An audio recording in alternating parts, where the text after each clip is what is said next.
আসসালামু আলাইকুম রহমতুল্লাহ। Journey to Arabic রিহলাতুন ইলাল আরাবিয়ার তত্ত্বাবধানে পরিচালিত আরবি ব্যাকরণ নাহু সরফ বেসিক টু অ্যাডভান্স কোর্সের আজকের তৃতীয় ব্যাচের সরফ অংশের 23তম লেকচার 23তম ক্লাসে আপনাদের স্বাগত জানিয়ে আমরা আজকের ক্লাসটি শুরু করছি।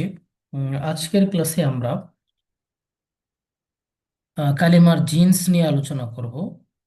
আহ,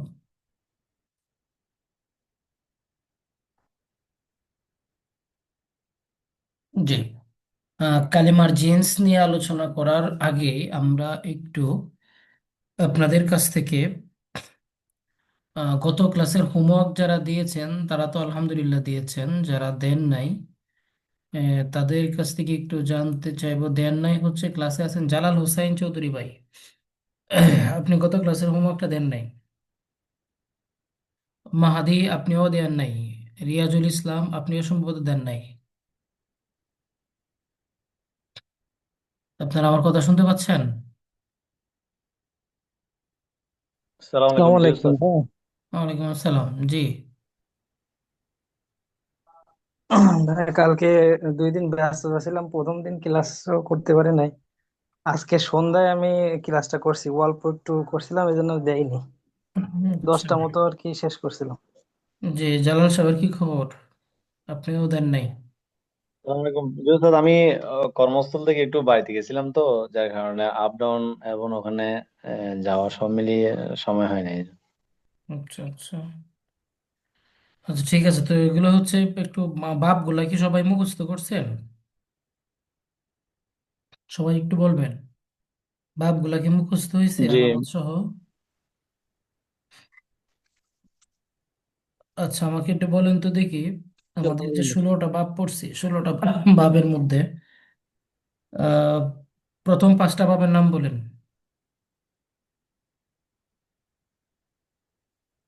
16টা ভাবের মধ্যে প্রথম 5টা ভাবের নাম বলেন।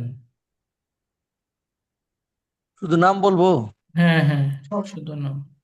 নসরা ইয়ানসুরু, জরাবা যেটা আল ইদরিবু, বাবুল সামিয়া আউয়ালু ফাতিহা ইফতাহু, করমা ইসলাম। দরাবা এগুলা ইয়াদরিবু, সামিয়া ইসমাহু, ফাতাহা ইয়াফতাহু, করমা কারমা একদম। আচ্ছা, এরপরে এরপরে আর কি কি ভাব আছে? ইফতিআল, ইস্তিফআল, ইনফিআল, ইফঈলাল, ইফঈলাল, ইফআল, তাফঈল, তাফাউল, মুফাআলা, তাফাউল, ফাআলাতুন। ফাআলাত। তো মোটামুটি ভাবে আমাদের কিন্তু সরব প্রায় শেষের পথে, আর মাত্র আজকের ক্লাস সহ 2টা ক্লাস আছে। এখন বিষয়টা হচ্ছে বাবের আলোচনা। আপনাদের শীটটা মনে হয় আজকে দিতে ভুলে গিয়েছিলাম আমার মনে হচ্ছে। এখন দেখি গ্রুপে শীট নাই। আচ্ছা আচ্ছা।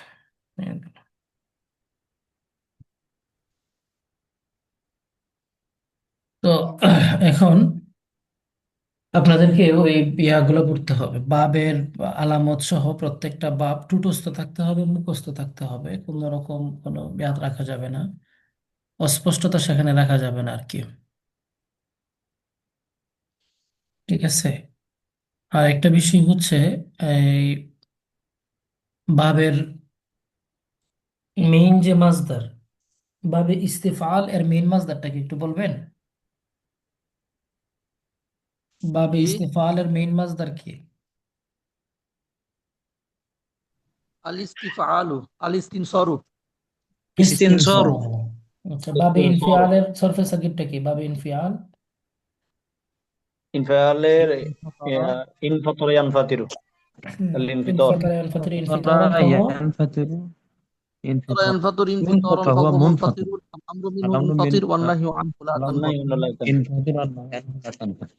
বাবে তাফঈল এর সরফে সাকিরটা কি? বাবে তাফঈল। صرف يصرف সাররাফ। تصريفا فهو مصرف، وصرف تفعيل না, يصرف. صرف يصرف تصريفا فهو مصرف، وصرف يصرف تصريفا فهو يصرف تصريفا مصرف. فهو مصرف. الأمر من صرف يصرف والنهي والنهي عنه عنه لا لا تصرف. تصرف.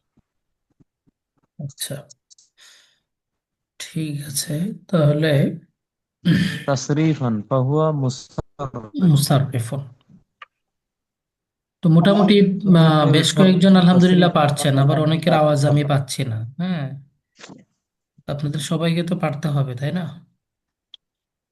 জি জি। আচ্ছা, এরপরে আজকের যে আলোচনাটা আমাদের, এটা হচ্ছে কালিমার জিন্স। জিন্সের বিষয়টা এমনিতেই আপনারা জিন্স। জানেন অনেকটা সহজই। হ্যাঁ, জিন্সটা কিন্তু আমরা অলরেডি অনেকাংশে আলোচনা করেছি এর আগেও। তো আজকে আমরা আহ, মানে ফরম্যাটগতভাবে আর কি সহজ আনবো। তো মূল অক্ষর বা জিন্স বিবেচনায় ইসিম ও ফেলের শব্দসমূহ চার ভাগে বিভক্ত। তাহলে জিন্স কত প্রকার? চার ভাগে চার বিভক্ত। ভাগে বিভক্ত, হ্যাঁ। প্রধানত চার ভাগে বিভক্ত আর কি। প্রধানত চার ভাগে বিভক্ত: এক চার নম্বর প্রকার: সহি, দুই নম্বর মাহমুজ, তিন সহি, নম্বর মুআতাল, মাহমুদ, মুআতাল, মুদাফ। মুদাফ। তো সহি এর পরিচয়: যে আরবি শব্দের মূল হরফে হামজা, হরফে ইল্লত বা এক জাতীয় দুই হরফ থাকে। ভালো করে বুঝবেন, সহি কাকে বলে? যে আরবি শব্দের মূল হরফে হামজা থাকে না, হরফে ইল্লত থাকে না, এক জাতীয় দুই হরফ থাকে না। কটা পয়েন্ট বলেন তো, সহি হওয়ার জন্য কটা শর্ত? তিনটে হামজা শর্ত: থাকে না, হরফ ইল্লত থাকে না, এক হামজা জাতীয় দুই হরফ হামজা থাকে না। থাকে না এবং হরফে ইল্লাত থাকে না, একই জাতীয় দুইটি অক্ষর থাকে না, দুইটি হরফ থাকে না। মানে মূল হরফের মধ্যে, তাই না? মূল হরফ। তাকে সহি জি। বলে, তাকে সহি বলে। এই তিনটা কন্ডিশন মনে রাখবেন। সহি বল। এই তিনটা কন্ডিশন বুঝলেই হুম। আপনি জিন্স পারবেন, কোনো সমস্যা হবে না। যেমন হামজা, হরফ ইল্লত, ইজতানাবা। এক জাতীয় দুই। হামজা হরফ ইল্লত, এক জাতীয় দুই হরফ। তো ইজতানাবা, এটা কোন ভাবের কোন ভাব থেকে আসছে বলতে পারবেন? সহি জি, বাব ইফতিয়াল। আর মানে বাব তবে ইফতিয়াল। ইফতিয়াল। বাব বাবের আলামত ইফতিয়াল। গুলা বাদ দেওয়ার পরে, সিগার আলামত বাদ দেওয়ার পরে এখানে মাদ্দা থাকে জিম নুন বা, তাই না? তা আমাদের কথাই জি তো হয়েছে জি যে জি। মূল হরফের মধ্যে হামজা হরফ ইল্লত থাকতে পারবে না। এখানে তো হালিফ আছে। এটা কি বাবের এর মধ্যে? আলামত। জি। এটা হামজায় কতই না, এটা হলো কি হামজায় ওয়াসলি। কেতি বলেন আর নাসিলি বলেন, যাই কিছু বলেন, মূল কথা হচ্ছে এটা মাদ্দার আলিফ না। এই আলিফটা কিসের না? জি জি, জি সেটাই। জি। বাবের আলিফ। এটা মাদ্দা মাদ্দার আলিফ না। না। জিন্স হওয়ার জন্য মাদ্দার মধ্যে হরফে ইল্লত, হামজা অথবা এক জাতীয় দুই অক্ষর থাকতে হবে। এখন মাদ্দা ছাড়া অন্য কোথাও যদি এক জাতীয় দুই অক্ষর থাকে, হামজা থাকে, হরফে ইল্লত থাকে, এটা আমাদের দেখার বিষয় না। কথা বুঝতে পারছেন? তো জিন্স বলতে হলে আপনাকে জি আগে জি। অবশ্যই মাদ্দা বের করতে হবে। ইস্তাংসারা, এখানে তিনটা অক্ষর আছে। মূল বর্ণ হয়েছে নুন সদরা। নুন নুন সদ্য। সদ। দাহ রাজা, নুন সাদ। এটা কিন্তু চারটাই মূল বর্ণ। এই চারটাই মূল বর্ণ। এরপরে বা আসারা, এখানে চারটাই মূল বর্ণ। কারুমা, তিনটা মূল বর্ণ। দরাবা, তিনটা মূল বর্ণ। নাসারা, তিনটাই মূল বর্ণ। এগুলোর একটার মধ্যেও হামজা নাই, হরফে ইল্লত নাই, এক জাতীয় দুই অক্ষর নাই। তারপর এই জন্য এগুলা সহি, এই জন্য এগুলা কি সহি। সহি। দুই নাম্বার যে জিন্সের প্রকারটা আছে, এটা হচ্ছে ওই যে এক নাম্বার কন্ডিশন, যেটা আমরা পড়ছিলাম সহির সংজ্ঞার মধ্যে, যে মাহমুজ ওই শব্দকে বলে যার মূল হরফে হামজা থাকে। যদি মূল হরফে হামজা থাকে, আমরা সহির সংজ্ঞায় পড়ছিলাম হামজা হরফে ইল্লত এক জাতীয় দুই হরফ না থাকা। যদি হামজা থাকে তাহলে সেটার নাম হয় মাহফুজ, যদি হামজা থাকে মাহমুজ, যদি হামজা থাকে সেটার নাম কি হয়? মাহমুদ। মাহফুজ। মাহমুজ। আচ্ছা, এটি তিন প্রকার। কত প্রকার? তিন প্রকার। তিন প্রকার। মাহমুজটাই তিন প্রকার। তো মাহমুজে ফা, যদি মূল হরফের মানে ফা কালিমার মধ্যে যদি হামজা থাকে তখন এটার নাম মাহমুজে ফা। যেমন আমারা আখাজা, এখানে মূল বর্ণ হয়েছে হামজা, খাদাল ফা কালিমাটার মধ্যে হামজা হয়েছে, এই জন্য এটা মাহমুজে ফা। যদি আইন কালিমার মধ্যে হামজা হয় তখন এটা মাহমুজে আইন। যেমন সাআলা রা, দেখেন সাআলা, এখানে মাঝখানে যে আইন কালিমা আছে এটার মধ্যে হামজা হয়েছে, রা আইন কালিমার মধ্যে হামজা হয়েছে, এই জন্য এটা মাহমুজ, মাহমুজে আইন। মাহমুজে লাম, যার মূল হরফে লাম কালিমার মধ্যে হামজা থাকে তাকে মাহমুজে লাম বলে, যেমন করা, বাদা আ। ঠিক আছে? জি। তো এই হচ্ছে মাহমুজ, মানে সহির সংজ্ঞার মধ্যে প্রথম যে কন্ডিশনটা ছিল হামজা না থাকা। যদি হামজা না থাকে তখন তো সহি, যদি হামজা থাকে তখন এটা মাহমুজ। দুই নম্বর শর্তটা ছিল হরফে ইল্লত না থাকা সহির সংজ্ঞার মধ্যে। তো যদি হরফে ইল্লত থাকে তাহলে কি? হরফে ইল্লত থাকলে হয়েছে মুআতাল। মুআতাল ওই শব্দকে বলে যার মূল হরফে হরফে ইল্লত থাকে। এটি তিন প্রকার। যে মুতালটাও তিন প্রকার: মুতালে ফা, মুতালে আইন, মুতালে লাম। অর্থাৎ ফা কালিমার মধ্যে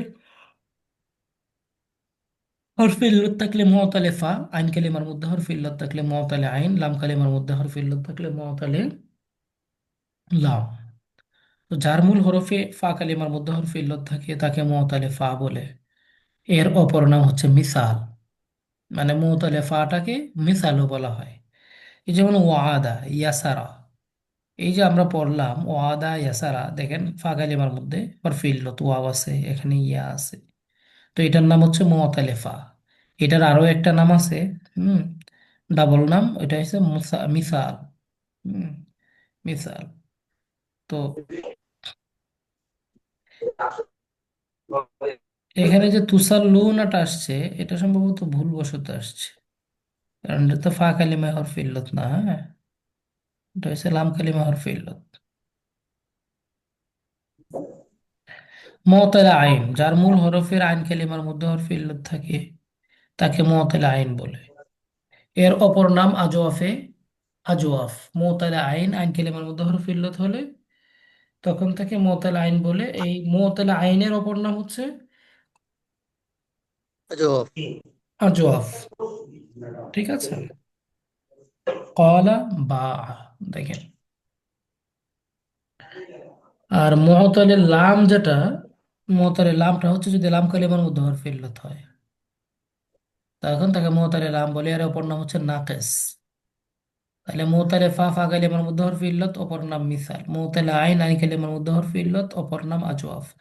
মুতালে লাম, লাম কালিমার মধ্যে হরফে ইল্লত, অপর নাম নাকিস। ঠিক আছে। রামা, দালফুন, এগুলোর আইন কালিমার মধ্যে, লাম কালিমার মধ্যে হরফে ইল্লত হয়েছে, তো এগুলোর নাম হচ্ছে আমিসাল, আজওয়াফ, নাকিস। ঠিক আছে। তো এই হচ্ছে জিন্সের 3 নাম্বার প্রকার। আমরা জিন্সের চারটা প্রকার বলেছিলাম, প্রধানত চারটা প্রকার, তার মধ্যে 3টা প্রকার হচ্ছে এইখানে আমরা দেখলাম। এখন আমাদের এখানে ছোট্ট একটা কথা আছে, এটা একটু আমরা একটু খেয়াল করি। কোন শব্দে যদি 2টা হরফে ইল্লত থাকে, একটা হরফে ইল্লত থাকলে মানে মুঅতার, এটা আমরা বুঝলাম, কিন্তু যদি কখনো 2টা হরফে ইল্লত হয়ে যায় তখন এটার নাম কি? তখনও নাম মুঅতালি, কিন্তু মুঅতালের মধ্যে আরো একটা জটিল প্রকার আছে। জটিল বলতে আরো একটা মানে বিতর্কত একটা প্রকার আছে, এটা মুঅতালের মধ্যেই। ওইটার নাম হচ্ছে লাফিফ। এটার নাম কি বলেন তো? লাফিফ। লাফিফ। লাফিফ। তো কোন শব্দে যদি 2টি হরফে ইল্লত থাকে তখন তার নাম মুঅতাল না বলে আমরা বলি লাফিফ, তখন তার নাম বলি লাফিফ। যদি হরফে ইল্লত 2টি একসাথে থাকে তখন তাকে বলে লাফিফে মাকরুন। মাকরুন কারণা লাফিফে ইয়াকরুন মানে মাকরুন। হচ্ছে যুক্ত, কারণা ইয়াকরুন মানে কি যুক্ত।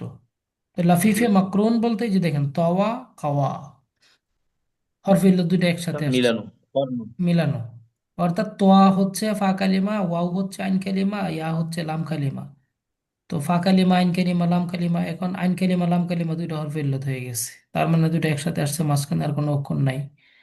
এই জন্য এটাকে বলা হচ্ছে লাফিফে মাকরুন। এই জন্য এটাকে কি বলা হচ্ছে বলুন তো?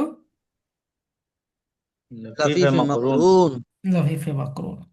এখন যদি আলাদা থাকে হরফে ইল্লত গুলা, একসাথে থাকলে তো লাফিফে মাকরুন, যদি আলাদা থাকে ওই হরফে ইল্লত গুলা তখন তার নাম হয় লাফিফে মাফরুম। মাফরুক। পরাপ থাকেন। যেমন ওয়াকা, মাফরুক। যেমন কি ওয়াকা, দেখেন তো।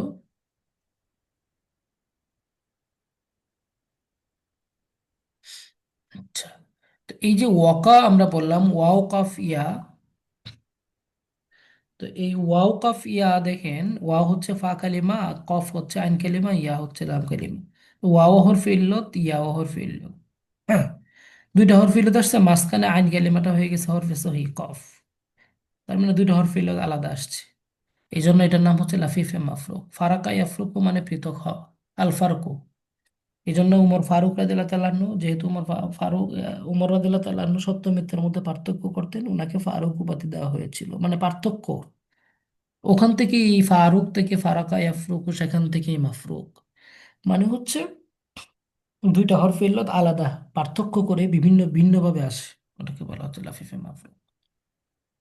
তাহলে এই হচ্ছে মুঅতাল। মুঅতালের আমরা মানে সোজা কথায় সহি বলতে আমরা যেটা পাচ্ছি, হামজা থাকবে না, হরফে ইল্লত থাকবে না, এক জাতীয় 2 অক্ষর থাকবে না। এখন যদি হামজা থাকে তখন এটার নাম নাম মাহমুস হবে। যদি হরফে ইল্লাত থাকে তখন এটার নাম মুআতাল হবে। যদি এক জাতীয় দুই অক্ষর থাকে তখন এটার নাম হবে মুদাফ। এটা হচ্ছে 4 নম্বর প্রকারটা। তো এক জাতীয় দুই অক্ষর মুদাফ ওই শব্দকে বলে যার মূল হরফের মধ্যে এক জাতীয় দুই হরফ সহি থাকে, হরফে সহি দুইটা এক জাতীয় থাকবে। এটা হরফে ইল্লাত হইলে তো এটা মুতালি হয়ে যাবে। হরফে সহি এক জাতীয় দুই অক্ষর আর কি। যদি হরফে সহি দুই এক জাতীয় দুইটা অক্ষর থাকে তখন এটার নাম মুতাল হবে। আদ্দা কলকলা, এটি দুই প্রকার, এই মুদাফটাও দুই প্রকার লাফিফটার মতো। একটা হচ্ছে মুদাফে সুলাসি আর একটা হচ্ছে মুদাফে রুবাই। মুদাফে সুলাসি বলতে যার রুবাই। আইন ও লাম কালিমার মধ্যে এক জাতীয় দুইটা অক্ষর থাকবে, যেমন আদ্দা মাদ্দা, আইন কালিমা এবং লাম কালিমা। আর মুদাফে রুবাই বলতে যার লাম ও ফা কালিমায় এক জাতীয় দুইটা অক্ষর থাকবে, যেমন জালজালা। এটা কিন্তু মূলত ফা ফা ফা আলালা, এই বোঝানো। তো এই যে আপনার যা হচ্ছে ফা কালিমা, আইন লাম হচ্ছে আইন কালিমা, যা হচ্ছে লাম কালিমা, এই পরের লামটা আবার লাম কালিমা, অর্থাৎ এখানে লাম ডাবল হয়ে গেছে। তো মুদাফির উভয় হচ্ছে যার লাম ও ফা কালিমা এক জাতীয় দুইটা অক্ষর থাকবে। তো ফা কালিমা যা, লাম কালিমার যে প্রথম লাম লামে আউয়াল, এটাও যা। তো দুইটা এক জাতীয় হয়ে গেছে। যদিও এগুলো হরফে ইল্লত না, হ্যাঁ দুইটা এক জাতীয় হয়ে গেছে, এই জন্য এটার নাম হবে মুদাফ। নাম কি হবে বলেন তো? মুজাফ। মুদাফ। মুদাফ। মুদাফ মানেই হচ্ছে ডাবল। মুদাফ। মুদাফ মানেই কি? ডাবল। ডাবল। ডাবল হওয়া। তো এক জাতীয় দুইটা অক্ষর আসছে, এই জন্য এটাকে আমরা মুদাফ বলছি। তো আরবি ভাষায় এমন কিছু শব্দ রয়েছে যার মধ্যে দুইটা জিন্স থাকে। অর্থাৎ যেমন আমরা একটা হুম। উদাহরণ এখানে দেখি। হম, কোথায় পেলাম যেন। সিরিয়াস। আহ একটু শুদ্ধ কোথায় পড়েছিলাম, এই যে রা, রা পড়ছি না আমরা এখানে। রাটা হয়েছে কি জি।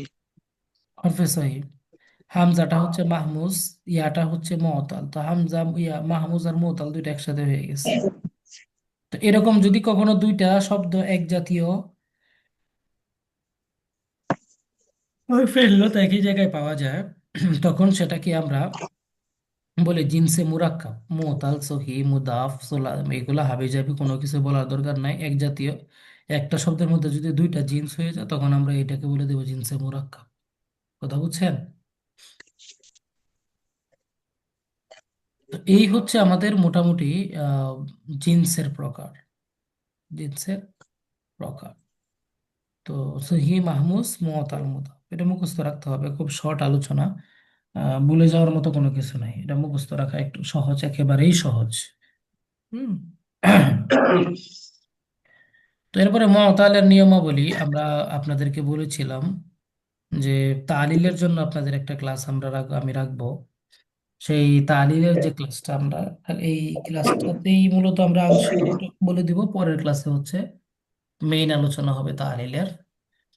তো তালিল বিষয়টা আসলে কি, এটা আমাদের জানা আছে কিনা বলতে পারবেন কেউ? তালিল জিনিসটা কি?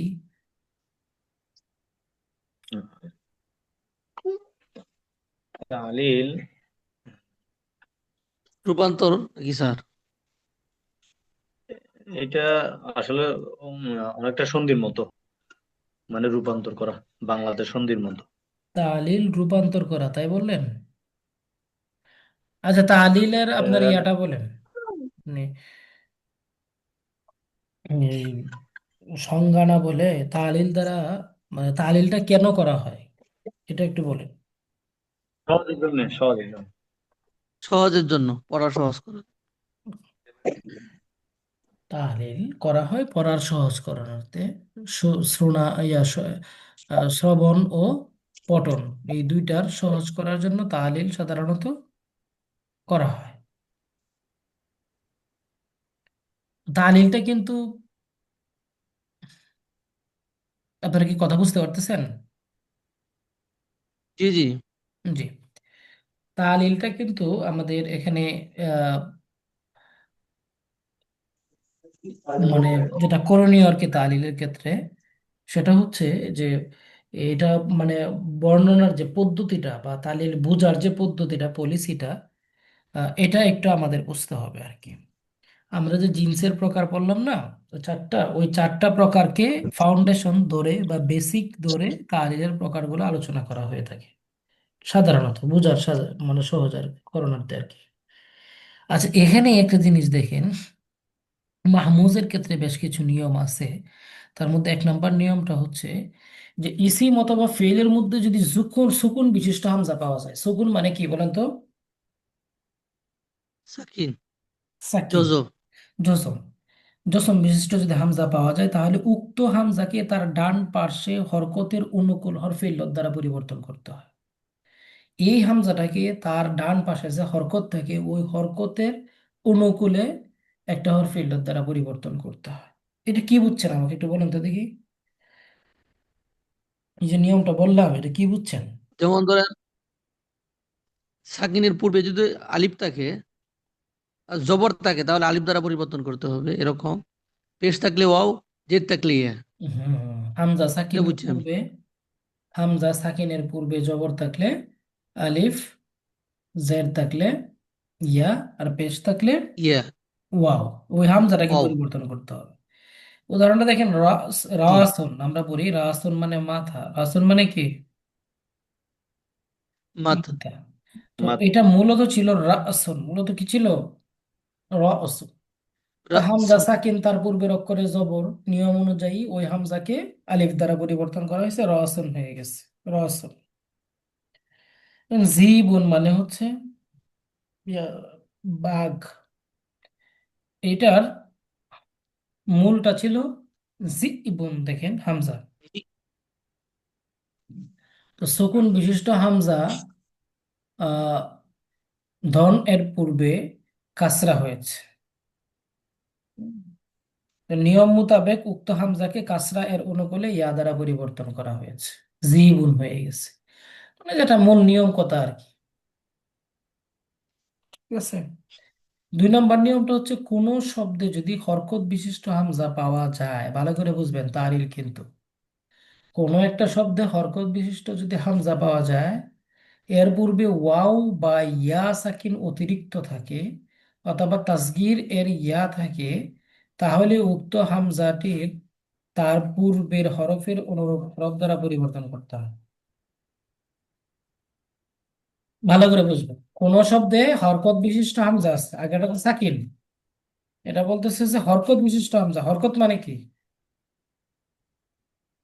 জবর জেদ পেশ। জবরজের পেশ, মানে এমন একটা হামজা আসছে একটা সিগার মধ্যে, হ্যাঁ, এটা জবরজের পেশ।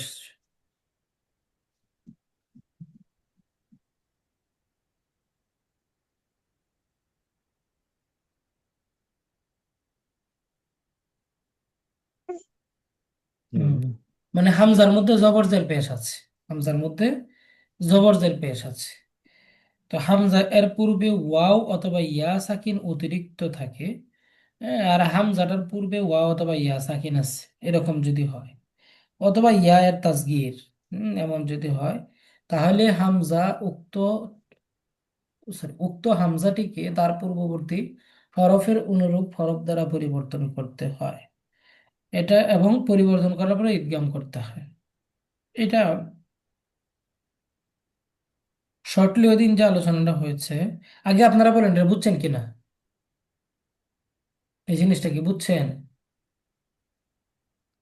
একটু উস্তাদ লিখে ইয়ে করা যাবে কি? জি জি, লিখে বুঝাবো। মানে আগে জানতে চাচ্ছি কেউ বুঝছেন কিনা নিয়মটা, কারো মাথায় ঢুকছে কিনা। এটা আচ্ছা, আবার বলে একটু ভালো হয়। হ্যাঁ, যদি কোনো শব্দে হরকত বিশিষ্ট হামজা আছে, মানে হামজা এবং তার পূর্বে ওয়াও অথবা ইয়া জি। সাকিন অতিরিক্ত আছে, জি।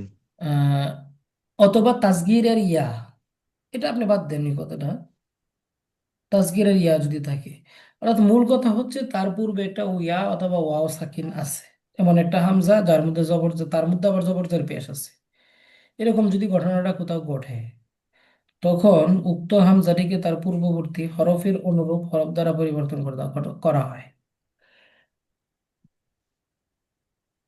এই যেমন দেখেন, আমরা এখানে এই যে মাকরুওয়াতুন খাতিয়াতুন উফাইয়িসুন, এই যে তিনটা শব্দ, এগুলো মূলত ছিল মাকরু আতুন, খতি আতুন, উফাই উফাই ইসুন। এই যে মাকরু আতুন আপনি বলছেন, এটা তো মূলত হামজা ছিল এখানে। এই যে দেখেন, মাকরু আতুন। তো মাকরু আতুন, এই যে এখানে কিন্তু একটা হামজা আছে, হামজার মধ্যে জবর আছে, তার পূর্বে আবার ওয়াও সাকিন, মাকরু আতুন। এইরকম ঘটনা যদি কোথাও ঘটে যায়, তখন তাকে কি করা লাগতেছে, ওই ওয়াওটাকে, ওই হামজাটাকে ওয়াও দ্বারা পরিবর্তন করা হচ্ছে। এখন ইয়া থাকলে ইয়া দ্বারা পরিবর্তন করা হবে, পরিবর্তন করা হচ্ছে। নিয়ামক হিসেবে,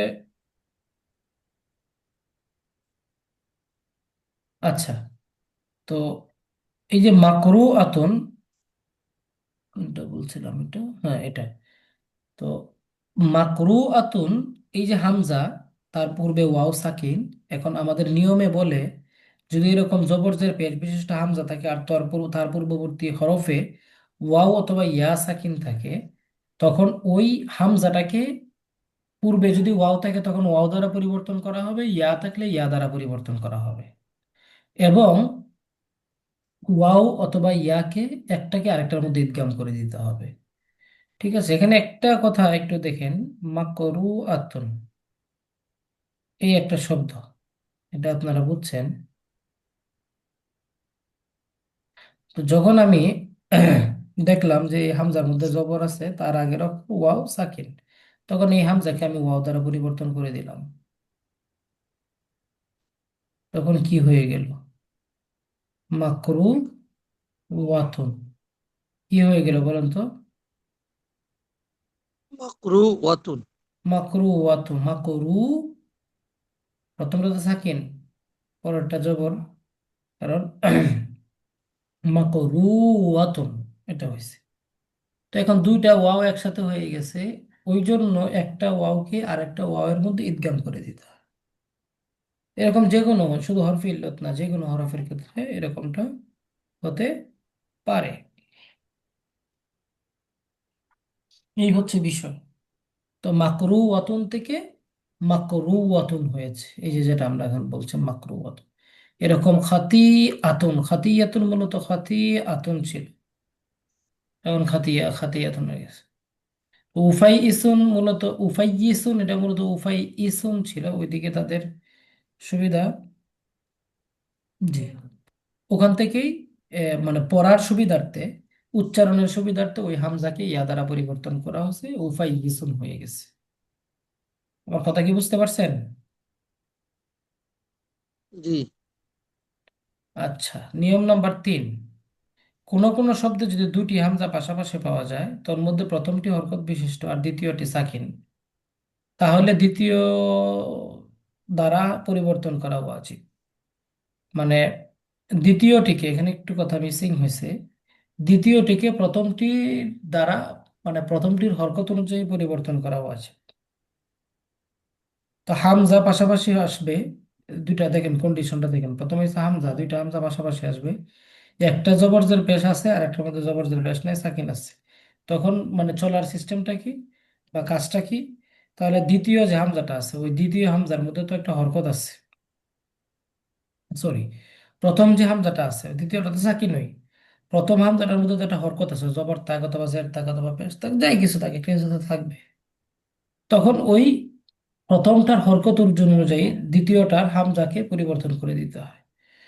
মানে দ্বিতীয় হামজাটা কি, যেমন মনে করেন আমরা এখানে যে উদাহরণটা আনছি, দেখেন ইমান একটা শব্দ,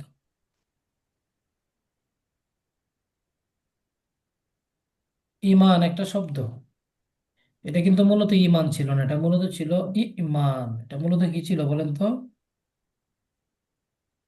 ই আহ, ইমান। তো আমাদের নিয়মে বলে যে পাশাপাশি দুইটা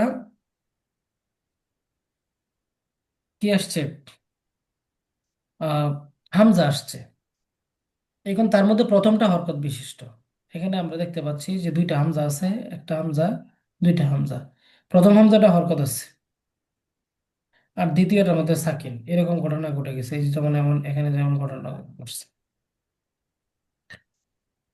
কোথায় গেল? জি, সাকিন। তাহলে দ্বিতীয় হামজাটাকে আপনি প্রথম হামজার হরকত অনুযায়ী পরিবর্তন করবেন। দেখেন ইমান, এটা মূলত এটাকে কি করবেন, এই যে আপনার দ্বিতীয় যে হামজাটা আছে, হ্যাঁ, এই যে এই হামজাটা, এই হামজাটাকে আপনি প্রথম হামজা আলিফ এটার আপনার পরিবর্তে করবেন। হ্যাঁ, ওই প্রথম হামজাটার হরকত দ্বারা ওই হরফটাকে, হামজাটা, দ্বিতীয় হামজাটাকে পরিবর্তন করা হবে। যেমন ইমান, এটা আমি যখন এই দ্বিতীয় হামজাটাকে প্রথম হামজার হরকত অর্থাৎ জের এর অনুযায়ী পরিবর্তন করতে গেলাম, তখন ইয়া আনলাম, অর্থাৎ জের এর সাথে যেহেতু ইয়ার একটা সম্পর্ক, ইমান হয়ে গেছে। এরকম উমিনা, আমানা, আমানা ছিল মূলত, এই সবগুলা বিষয় সেম। তো এই ছিল মোটামুটি আমাদের একটা সামগ্রিক একটা কথা এর মধ্যে, আপনার তালিলের প্রথম আলোচনা। এটা সকলকে একটু নিয়মিত পড়তে হবে। এবং তালিল গুলো একটু বুঝে বুঝে পড়তে হবে। আপনারা কি এটা বুঝছেন? জি। জি জি। উস্তাদ। তাহলে এই মানে আমরা প্রথম যে তালিলের নিয়মটা পড়লাম, এই নিয়ম অনুযায়ী 5টা শব্দ আপনারা সবাই লিখে লিখে জমা দিবেন। 5টা শব্দ খুঁজে বের করবেন, এগুলো খাতায় লিখবেন, জমা দিবেন। কথা বুঝছেন? জি উস্তাদ। আচ্ছা, আমরা আজকে ক্লাসটা একটু শেষ করে দিব। ক্লাসটা লম্বা করতে পারছি না, আগামী ক্লাসে ইনশাল্লাহ টুকিটাকি কথাবার্তা যদি থাকে বলবো। আজকে আমার একটু প্রবলেম হচ্ছে। উস্তাদ 1 মিনিট কথা বলা যাবে? দ্রুত বলে ফেলেন। উস্তাদ, আমরা যেমন বাংলা ব্যাকরণে আহ, আহ, আমার বিষয়টা জানা নেই তো, সেই যে এবার প্রথম আরবি কোর্স করা। যেমন বাংলা ব্যাকরণে যেমন সমার্থক শব্দ, তারপরে এক কথায় প্রকাশ, এর বিপরীত শব্দ, এই ধরনের প্রশ্ন কি হতে পারে কি আরবিতে? এটা বলা যায় না। এটা ভার্সনটা বুঝতে হবে, ভার্সন বুঝে তখন বলা যাবে যে আসলে কোন ভার্সনে কোয়েশ্চেন হচ্ছে। বুঝতে পারছেন? জি। জি উস্তাদ। এটা শিওর তো বলা যাবে না সার্কুলার না হওয়া পর্যন্ত। জি। জি। ধন্যবাদ সবাইকে। আসসালামু আলাইকুম।